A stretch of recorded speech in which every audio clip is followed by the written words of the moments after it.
We're back again with another new template design, and we're going to take a look at the layer options in this new template. This one is called Night Lights, and so we're going to jump over here into the layer stack and take a look at what's in here. So starting at the top, as usual, is our color grading layers. These are designed to add a little bit of kind of polishing to the end of the image, so a little bit of warmth, a little bit of contrast, just to make those images pop just a little bit more. Now, if we expand this group, you can see there's several color grading layers happening within here.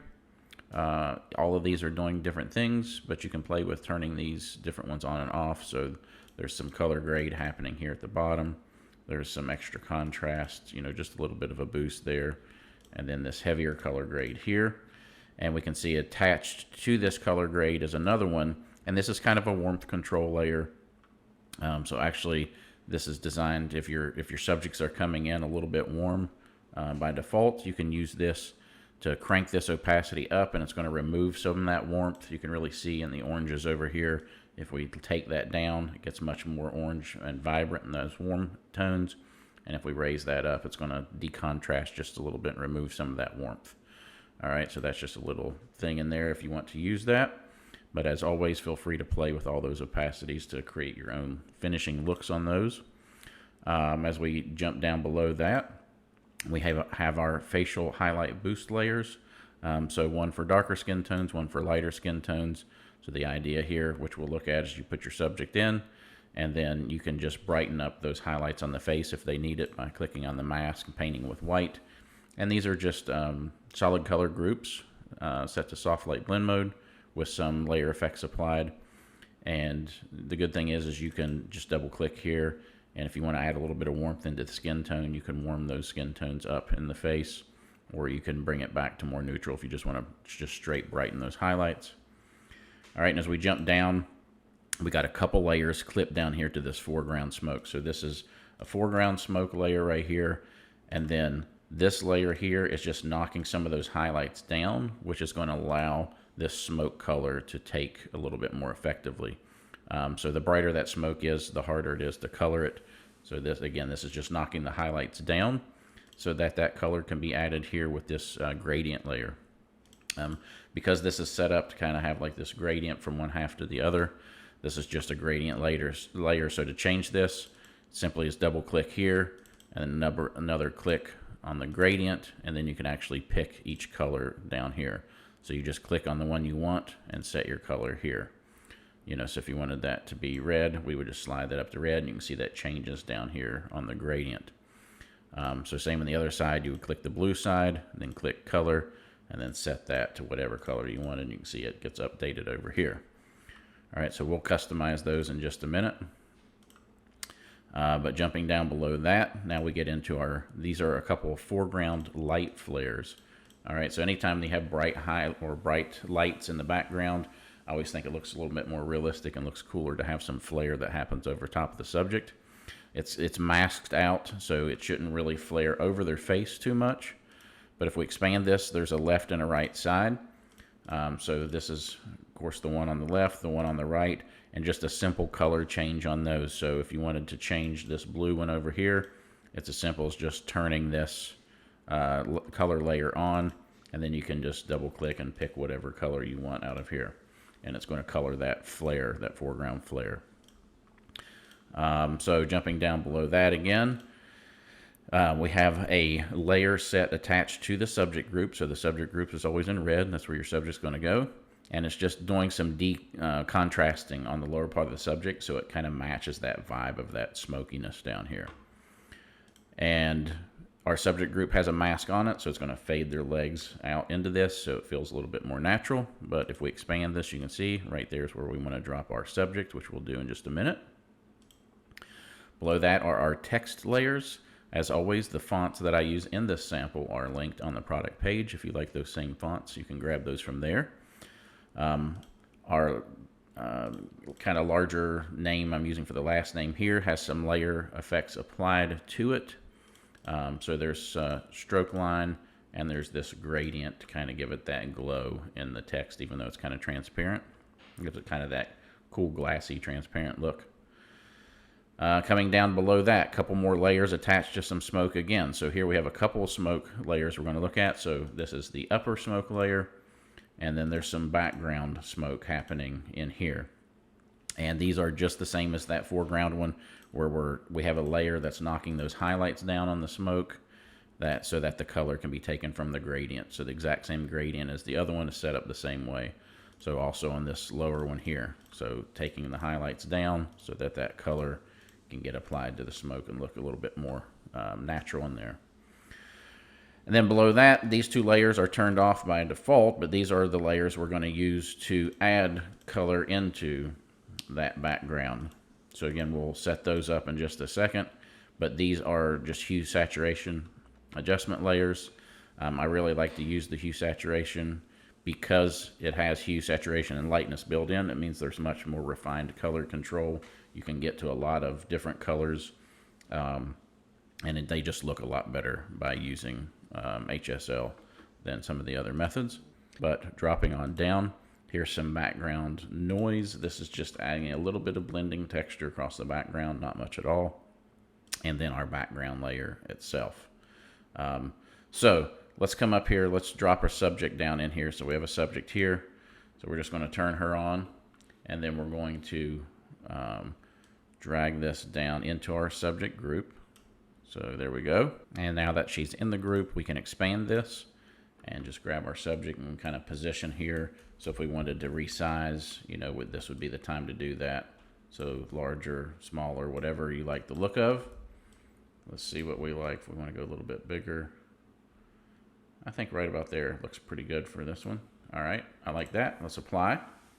So now we want to match the colors up, and we can change the text. So if we wanted to change the text, we can do that first. So again, just simple text. Once your font is installed, simple to change.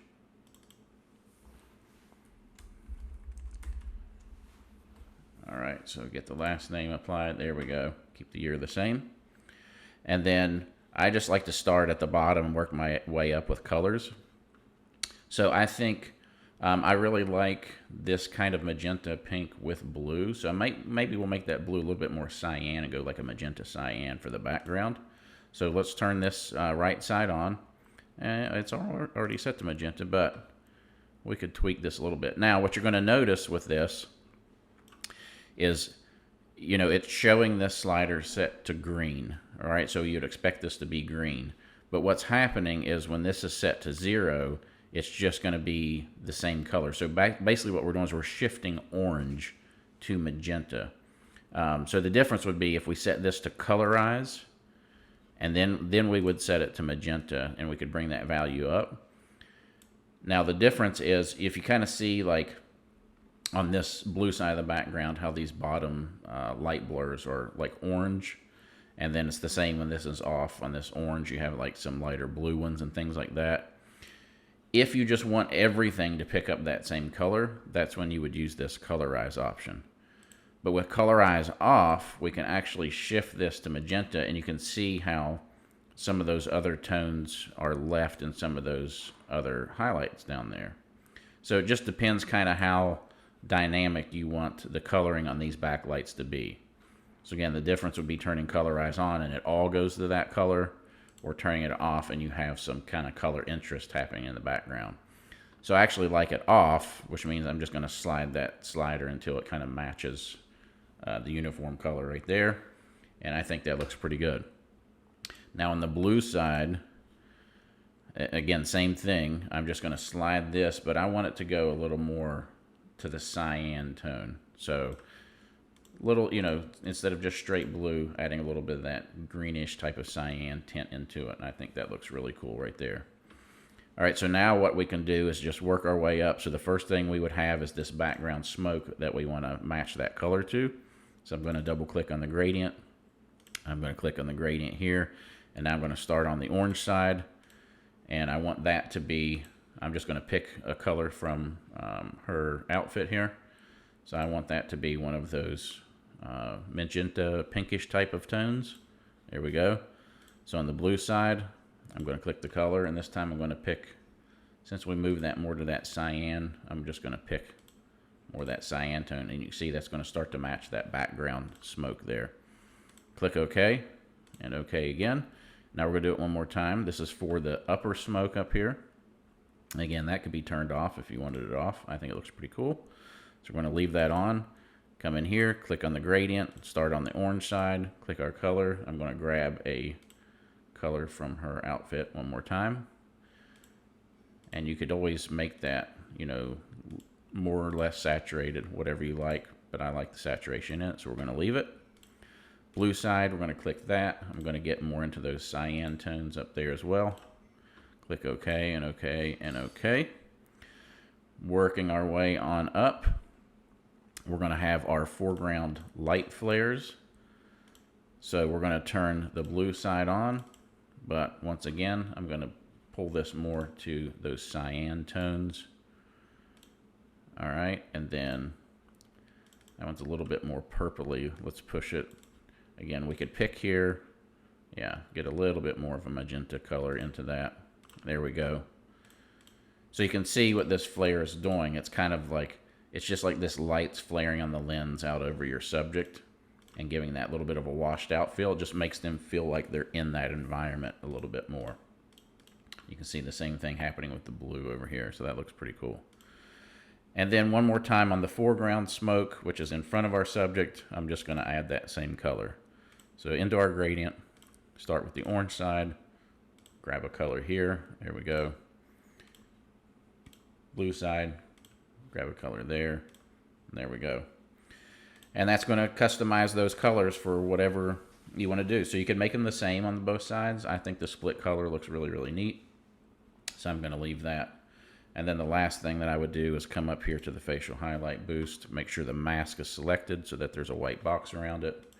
Grab my white brush and just add a little bit of highlight to the face here. And again, it's a little bit bright, but the beauty is we just grab our opacity slider. I'm just going to bring that down a little bit, maybe even a little bit more. So I'm just trying to lighten those highlights just a little bit. There we go. I like that.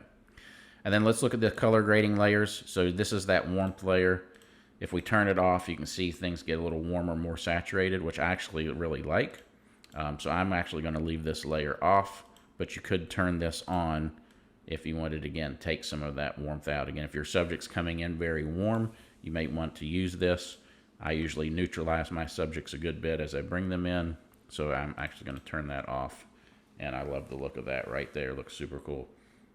All right, so there we go. That's a look at the Night Lights layer options. I can't wait to see what you guys make with this. As always, please share. Please head over to the JHP Backgrounds Facebook group. Join us in there. Share what you're making in there, and I would love to see what you've got going on. And I'll see you on the next video.